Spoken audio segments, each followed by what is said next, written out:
नमस्कार, city post live में आपका स्वागत है। मैं हूं अनुराग। किशनगंज के जो इंस्पेक्टर की हत्या की गई बंगाल में मॉब लिंचिंग में, उस पर अब गुस्सा देखने को मिल रहा है बिहार में। बिहार के तमाम नेता इस मामले पर लेकर विरोध दर्ज करा रहे हैं।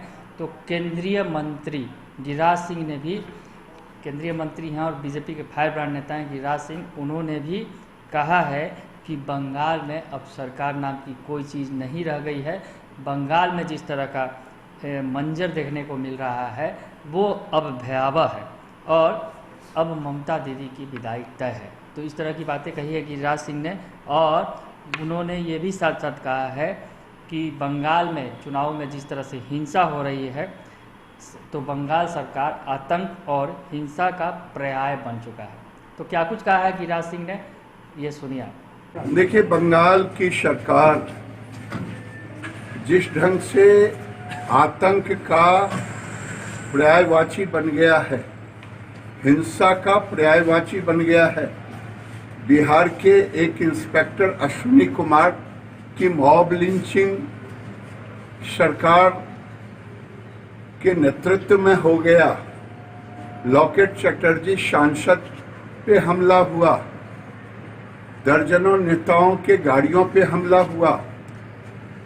मेरा मानना है ये ममता बनर्जी के द्वारा उस्कावे करके हिंसा फैलाया जा रहा है, चुनाव में भय पैदा किया जा रहा है।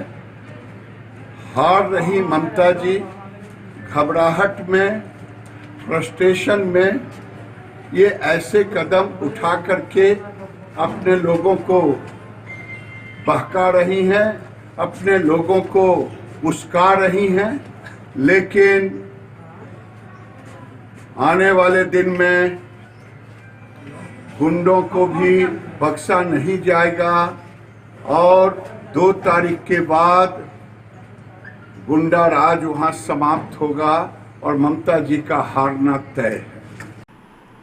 तो सुना आपने कि गिरिराज सिंह ने साफ साफ कहा कि किशनगंज के इंस्पेक्टर जो हैं अश्विनी कुमार की बंगाल सरकार के नेतृत्व में वहाँ मॉब लिंचिंग की गई।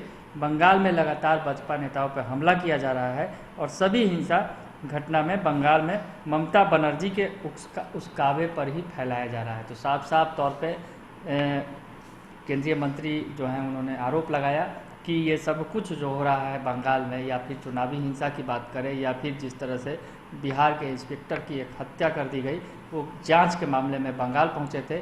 एक चोरी का केस था, उसकी जांच करने के लिए, तो वहाँ मॉब लिंचिंग कर लोगों ने उनकी हत्या कर दी। तो ये तमाम जो घटनाएं अंजाम दी जा रही हैं वो वहाँ की मुख्यमंत्री ममता बनर्जी के इशारे पर ही इन तमाम तरह की घटनाओं को अंजाम दिया जा रहा है। और अब ममता दीदी, जो ममता बनर्जी हैं, जो बंगाल की सीएम है, उनके अंत की घड़ी निकट आ गई है। और 2 मई को अब जो है जब ईवीएम से नतीजे निकलेंगे तो ममता बनर्जी कहीं नज़र नहीं आएंगी। तो खास करके बिहार के इंस्पेक्टर, जो किशनगंज के इंस्पेक्टर हैं, उनकी हत्या के बाद ये बिहार में सियासत पूरी तरह गर्म है। इस बीच ये भी खबर है कि जो बिहार बीजेपी के अध्यक्ष हैं उन्होंने बंगाल के राज्यपाल को पत्र लिखा है और इस मामले में कड़ी कार्रवाई की बात मांग की गई है राज्यपाल से, बंगाल के राज्यपाल से। तो बीजेपी पूरी तरह से इस मामले को लेकर आक्रोश में है बंगाल सरकार के खिलाफ, और बंगाल में जिस तरह से घटनाएं घट रही हैं। और इस बीच जो ये मॉब लिंचिंग की बड़ी घटना सामने आई है जिसमें बिहार के एक इंस्पेक्टर की हत्या की गई है, तो उसके बाद बिहार के अंदर आक्रोश स्वाभाविक तौर पर दिख रहा है। पक्ष ही नहीं, विपक्ष के नेताओं में भी इस घटना को लेकर आक्रोश है। अगर आपको ये खबर अच्छी लगे तो इसे ज़रूर लाइक करें, सब्सक्राइब करें और शेयर करना ना भूलें।